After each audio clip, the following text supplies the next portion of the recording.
This is not a sponsored episode. A few months ago on ColdFusion, we covered the anti-smartphone revolution. We took a look at the demand for simpler phones without all the smartphone technology. The Light Phone company seems to be at the heart of all of this. They seek to alter our relationship with technology by focusing on what's essential and eliminating unnecessary distractions.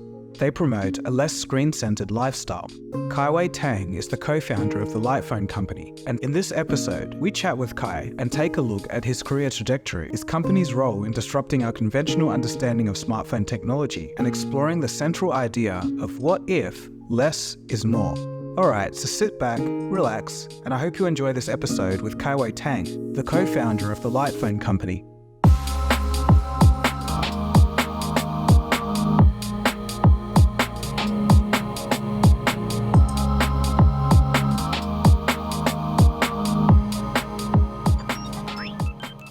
All right, Kai, this is round two, obviously, with the first one not really seeing the light of day.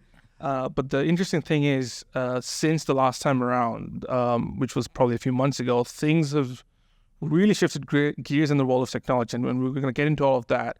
But before we dive deeper into the nitty-gritties and what you've been up to and Light Phone in general, just would love a quick rundown of who Kaiwei is. And what your relationship is with the company that is Light Phone. Yeah, of course. My name is Kaiwei Tang. I started Light Phone with Joe Hollier in 2014. I'm now acting as a CEO, co-founder of the company. My background is in product design research, as well as product development. Could you tell us a bit about what got you started into the Light Phone company? Yeah, of course. So this is 2014, right after I quit the job making Motorola phones, Nokia phones for quite a while. I was invited to this incubator for designers by Google, and there are 15 designers in the space, and obviously Google has been very generously inviting a lot of successful companies, investors to be part of the program. And while we start talking about what kind of company or product we wanted to make, it's not like we went in with an idea of what we're trying to do, but through the conversation, we just kind of realized that all the app and platforms are utilizing this metrics or business model that require users maximize time, their attention, and their data. So the app or platforms could make money off your data by selling it to advertisers. And the more we dive into it, the more we feel like that's just the last thing we wanted to do at the time.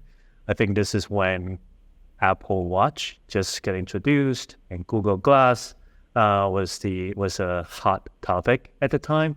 But we just kind of feel like this is very wrong, and why isn't anyone doing anything about it? It's not like we are anti-technology. We came from a Google incubator, right? But I think what we realize is that the reason we are so addicted to our phone, spending 5-7 hours a day, it's addiction. And if you agree this is addiction, if you agree this is addiction, the way to get off addiction is not by carrying around the source of addiction with you all the time, right? If you try to quit smoking, are you going to carry a cigarette box with you and put a tape on it and say, hey, I'm not going to smoke, but I'm going to carry this thing with me all the time? All the app and business model that those companies use that trying to hook us up to spending as much time as we can. When I quit the job, previously before joining incubator, I wasn't planning on making another phone.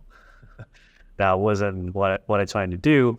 But the more we doing our research, the more we, just sit down in the park, restaurant, just Subway, if you look up, it just just feeling so weird about how we're all doing this without any reflection on why and how and what's the impact. We want a phone. We want a tool that empowers us, not the other way around, that using us as a way to profit off our data. The phone, in terms of the packaging and everything, and the way it was presented, and also some of the stuff that I saw when you first released the phone. It came with a photo book, and it was like really nicely built. What was the reason behind that design-driven approach, or the creative approach to a phone that essentially is in and of itself does not necessarily represent the latest or the most modern look of a technology phone, right? Yeah, I mean, obviously we are selling a phone and our service plan as a company, but iPhone is, in my opinion, is not really about the phone. I know it sounds weird, but it's like, what we're trying to do is build a very utility-focused tool. It's like a hammer or screwdriver, right? You have it. Hopefully it's designed and beautifully, and it does the job. And when you get it, just forget about it. You have them. You can use them when you need to, but it's not about the phone. It's more about offering the tool for user to feel the peace of mind, to feel like they have the right tool they need for the day or for a few hours, and you could just have it and then forget about your phone. You should enjoy, I don't know, like walking around, having a conversation with your partners or friends or families, right? Not swiping or staring at your phone all the time. So this is the experience we brand it as Go Light.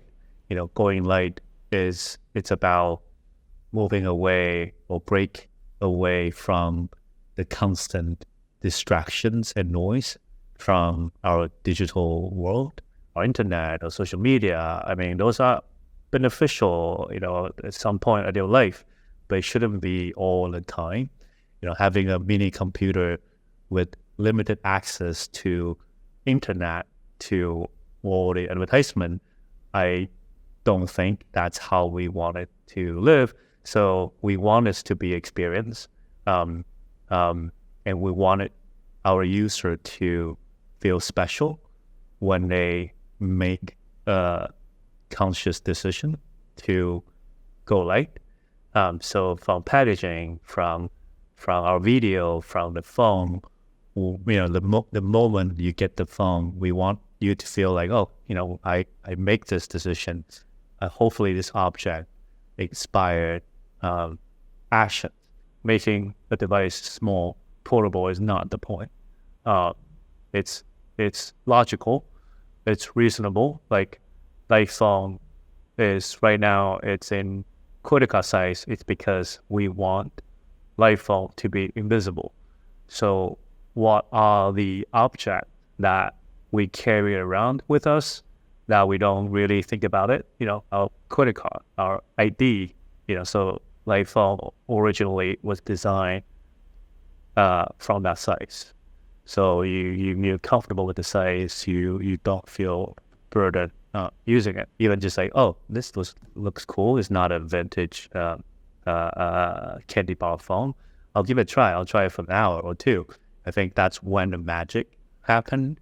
When you break away from your phone, the anxiety, the nervousness, just the general anxiety that not having your smartphone is very powerful. And I don't know if you experienced that. I think a lot of our users experienced that feeling when they use iPhone the first time.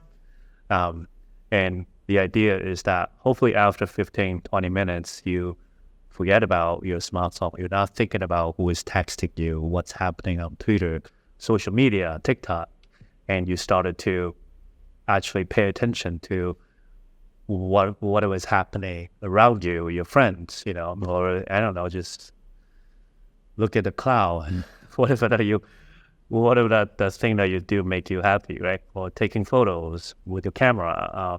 So yeah, that's why we wanted to make the package feel intentional. We want the phone feel intentional as well. Every tool we make is following the same principle. As you were talking there, I just had a couple of questions. Like, do you know if there's know of any studies that you've kind of looked at what not having a smartphone does for either mental health or in a person's general life? And if not, what kind of anecdotes have you heard from people that have switched to a light phone? Obviously, there are so many research and study out there on smartphone addiction, especially now. I mean, 2014, we already feel like it's such a crisis of humanity. This is 2023 now. And then the problem never stopped. I think it's going to get worse from here with 5G, with iPhone 222. I don't know. It's going to get worse. But I think when the problem get worse, there will be a lot more people started to reflect on their time and their well-being. I think the most concrete encouragement or evidence, if I put it this way, is from our users. We have users from different age group. We have an old gentleman told me that when he used iPhone, his heart rate reduced. We have people showing us their screen time from 5 hours to 10 minutes or 1 minute on their smartphone. And, we have college students that would told us they read more books after they switch to iPhone. They pick up another major. I have handwritten letters from I think 12 years old girl that telling us that she enjoys her phone and every time she uses it, reminding her like why is everyone just not talking on the phone all the time.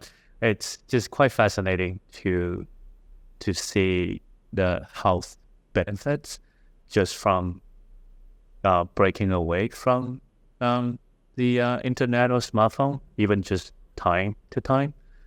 So that to me, it's just so much powerful for me personally and for the team here than any research out there.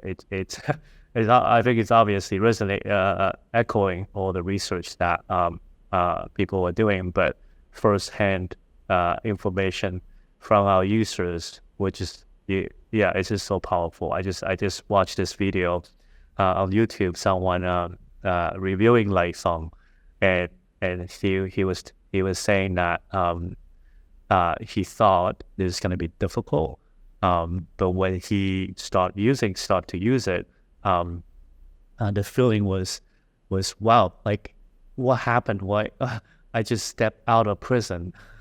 The freedom came over him, and he feels so himself.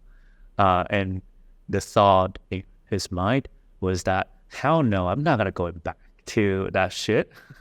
and it was fascinating to see those reflections.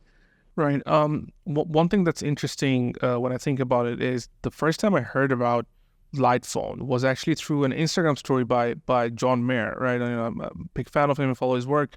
And he posted about Light Phone on his story, tagged you guys, and he said, I'm going live this weekend or something of that sort. And that caught my attention. Now, the story in and of itself of how I found out about it is because of a smartphone, being on social media chronically, and then following, a celebrity, and then eventually landing upon a phone that kind of wants to discard all of that, right? So how do you plan to kind of balance that act in terms of marketing yourself in a world that requires all those things to be even marketed about, right? To even sustain on a business level. So what have you been thinking of in terms of that? Yeah, I mean, we are where we are because of internet, because of social media. There's no denying. We started the project crowdfunding website, and that's where the whole thing gets started. And we're not shying shied away from using internet or social media as a touch point. But I think the value is that what we choose not to do.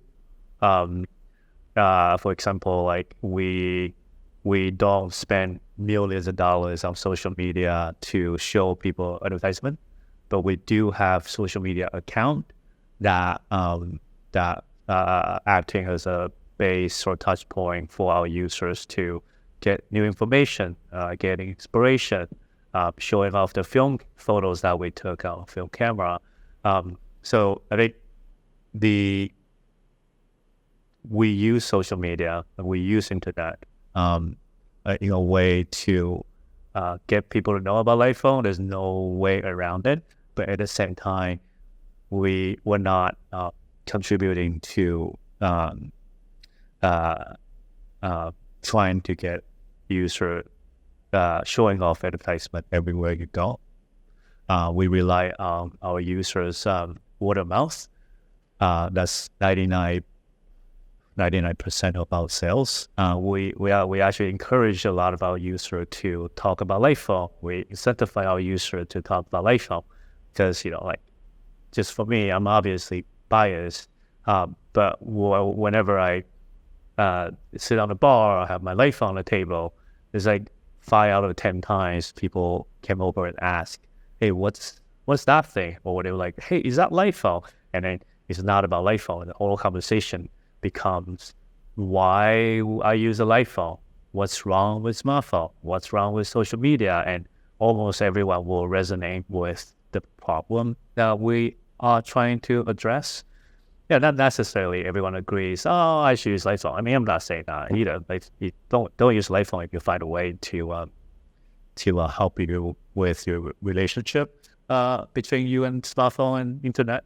Ironically, showing off iPhone on social media, saying that, "Hey, I'm going late for the weekend. Call me or text me. I'm not gonna be on Instagram." Even those posts are fascinating, and it helps us getting more people to know about iPhone and hopefully giving it a try. In your experience in working at the company, if you were to pick the top 3 things that people use, well, the reasons for switching to a light phone are, what would you say those reasons would be? Well, I think the number one reason why people are interested in light phone is the stress and anxiety from smartphone and social media.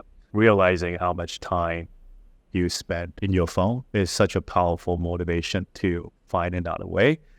I remember one of our users, a dad with 2 kids, he told us why he bought an iPhone. It's because there's one day he was sitting in the living room with 2 of his young kids watching TV. And as usual, he was on his phone while watching TV with the kids, doing emails and stuff. And then his kids came up to him and asked him to put down the phone because they want to talk about what happened on the TV or whatever the day was being. They want to talk to him and ask him to put down his phone. And I think that's the moment he realized, like, something is really wrong with how he used his phone, and that's what triggered him to do his research on different options and find us. And he bought a light phone for the family.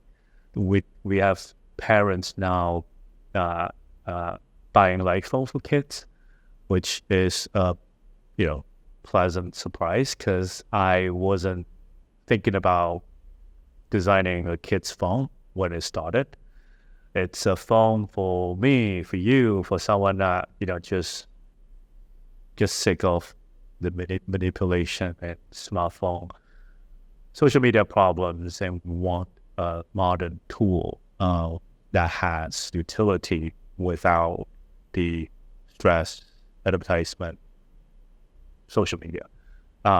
So it's not we're not trying to go back in time per se. We're not trying to say, "Hey, use the phone that designed 20 years ago."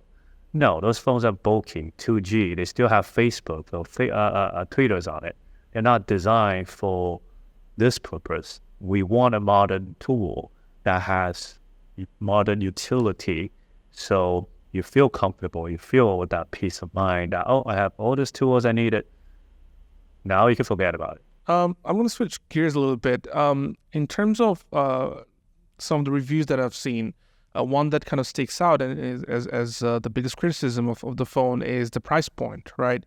A lot of people saying it's a $300 phone, and the biggest concern is that, why a phone that can't, quote unquote, do most of the things the smartphone can, why is it costing that much or X amount of money, right?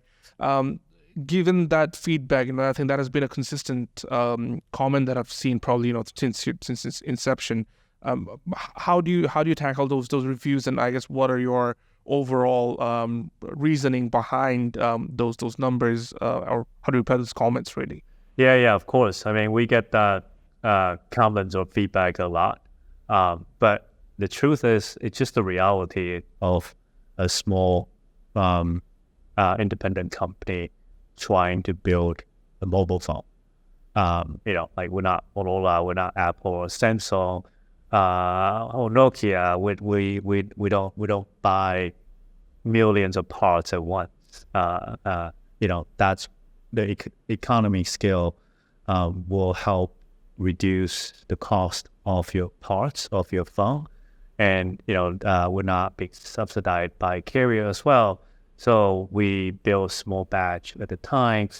It's inevitable the price will be higher, and we also don't have to leverage Apple has with suppliers. We have some really loyal partners working with us, but the truth is we're not Apple. We don't have to leverage to crush our suppliers and get the cheapest price ever to build the phone. That's what the big tech companies are doing. Firsthand experience that when I still making a smartphone in my past life. So yeah, I mean, it's just the reality of small company making something as complicated or as miniature as a mobile phone. It has 200, 300 components in the phone, even though it's tiny. Every component is a company, is a supplier. And we have 15, 16 team members here. And we are building a hardware and software and maintaining an operating system from scratch.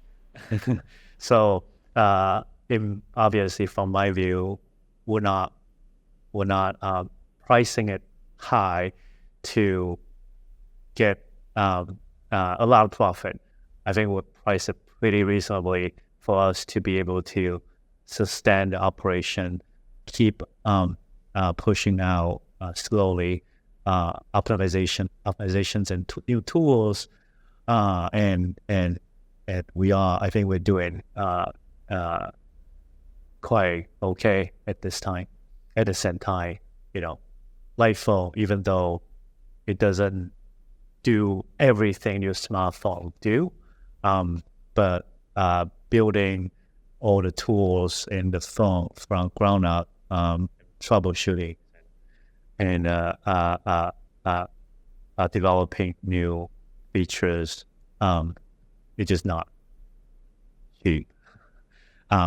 So yeah. On, I guess, the aspects of business, what would you say that the biggest challenge is from, I guess, drawing it up, the development plans to manufacturing and all of that? What would you say was the biggest challenge for you?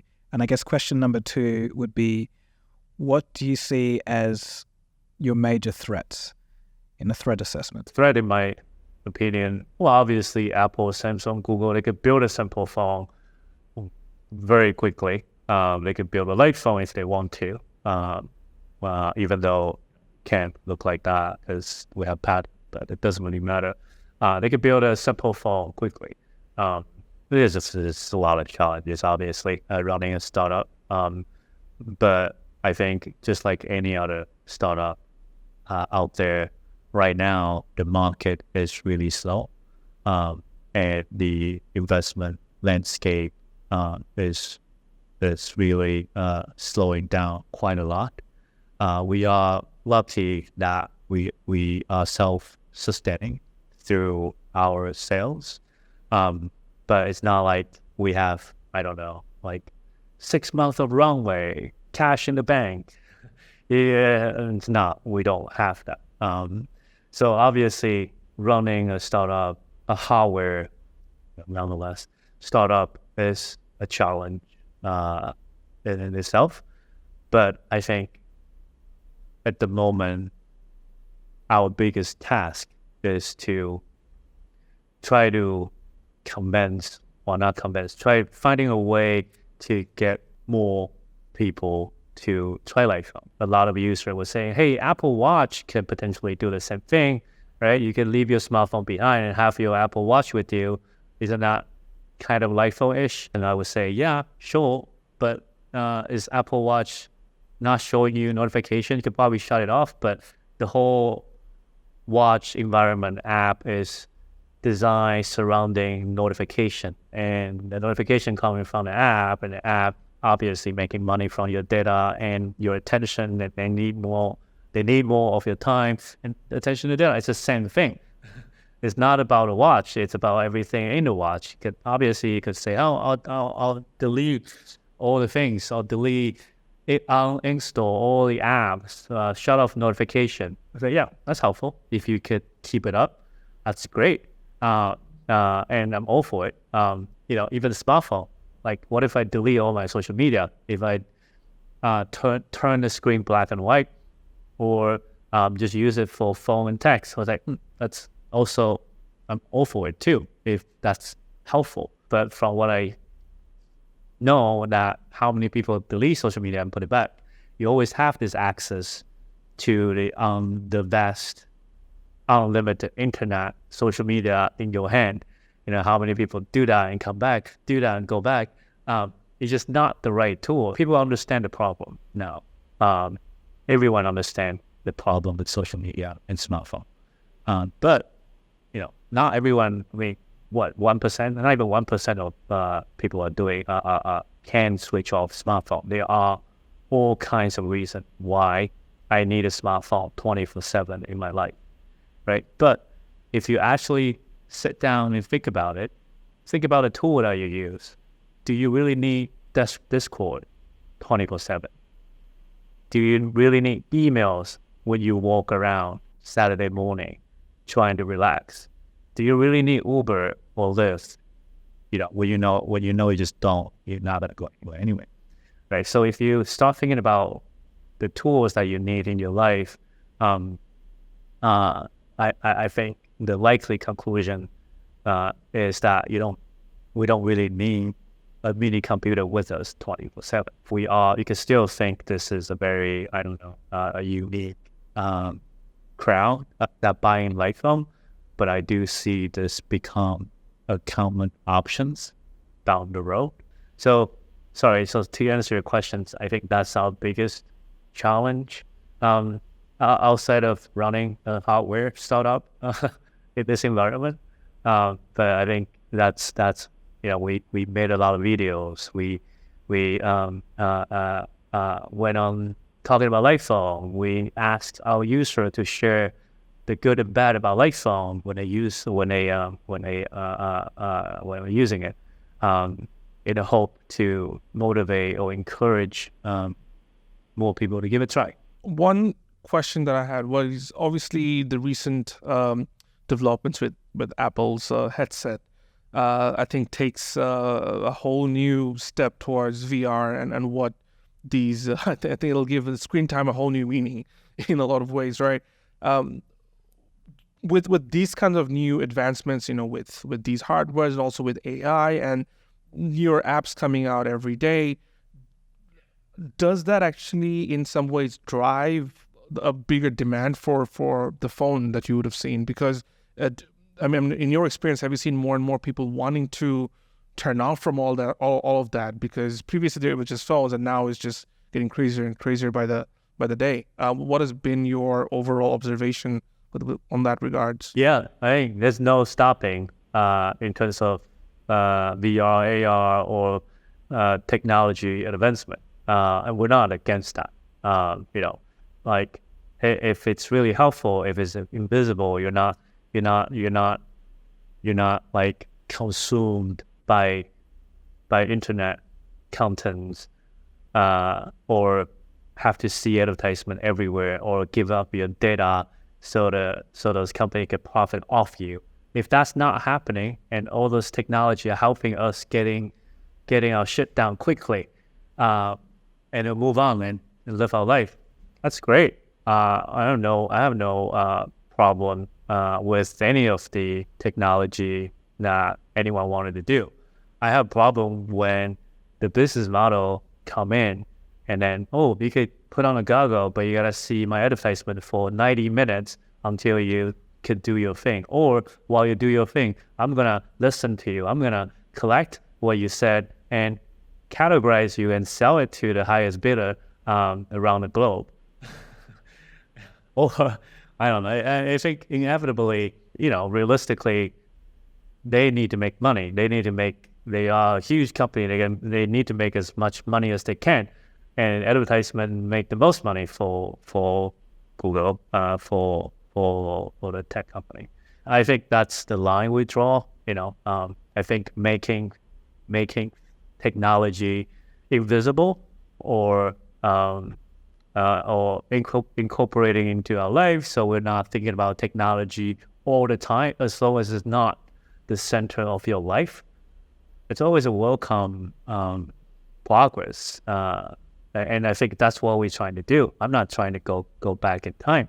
I'm trying to strip away the noise and the nonsense and the distraction from our phone, and keep the modern utility aspect of it. I just want to ask, what are your future plans for the product? Yeah, so Light is the brand, and Light Phone is the first category of product that we introduced, because both Joe and I are very passionate about the problem of smartphone addiction and social media and advertisement.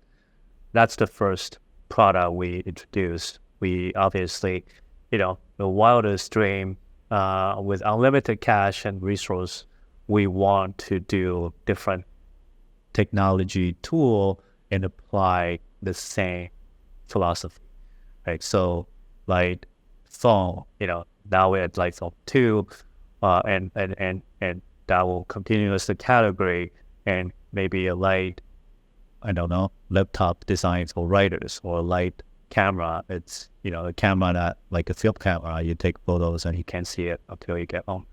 Something like that. It's always on our mind, and that get us excited to create this brand, this technology brand that's just very different from everything else, and actually stick to the philosophy, use it on every angle, every aspect of the brand, hardware, software, videos, our investor deck, presentations. So just, it's hopefully it's consistent. We're sending a consistent message. Just wanted to ask one final question before we wrap this up. Obviously, it's going to be almost 10 years since the inception of the company. What has that changed for you personally as a smartphone user in the past, if you ever were, to now as someone who I'm assuming uses mostly the Light Phone? On a personal level, how have you changed as a human being in terms of, because you're running a business, right? It's when you have to do that, there's just so many phone calls and emails and texts and video calls and whatnot. How have you coped with almost like this juxtaposition of two things? Of course, and that's, I think that's not just me. That's a lot of our user or potential user as well, right? Like, I need my smartphone. I'm running a company or my job or whatever, right? I need email. But for me, the way in my daily routine, I have different tools. I have my light phone, I have my iPad, I have my laptop. Right? So when I'm out and about, I only carry a light phone. But if I know I need to do a Zoom call, I will have my laptop or my iPad. If I know I need a feature that light phone doesn't have, like riding a city bike that require an app on laptop phone. If I know I'm gonna ride a city bike, I'll bring my iPad. So I think that, for me personally, that feels very logical, and it's more me versus trying to have all activities loop through your smart one device. And when I'm out walking around or exercising on my light phone, I'm not thinking about anything else. So that give me space and time to take a break. And if I know I'm gonna be needing emails or something else that light phone doesn't offer, I will have the tool with me. But if anyone try to find me or something urgent, they can always call and text. It's not like I'm not reachable. I don't know, like a lot of listeners might feel like that's bullshit. I need my emails all the time, which is fine. I'm not saying everyone should use it like but I think it's healthy to think about being how intentionally you are with your smartphone. Think about what tools that make sense, and getting an idea of how much time you spend on social media and internet for needlessly, right?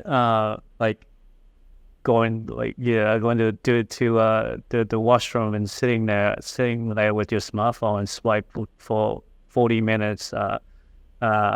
Is that really healthy? Or have your smartphone with you swiping while you hang out with your family? Is that really necessary? Is that anything that urgent that your family around you? But like if you could control yourself, like self-control is free, that's awesome.